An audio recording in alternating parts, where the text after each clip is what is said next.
If you want to collect payments directly through your forms, Tally makes it really simple. In this guide, I'll show you how to collect payments with Tally forms step by step. First, log into your Tally account and open the form where you want to add a payment option.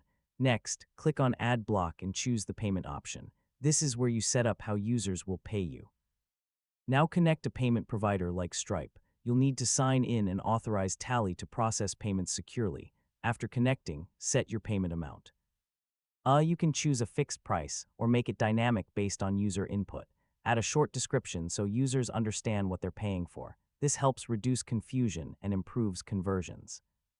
Make sure important fields like name and email are required before payment so you collect all necessary details.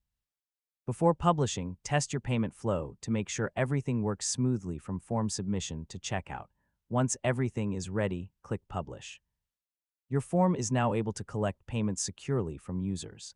After submissions come in, you can track payment details directly inside your Tally dashboard.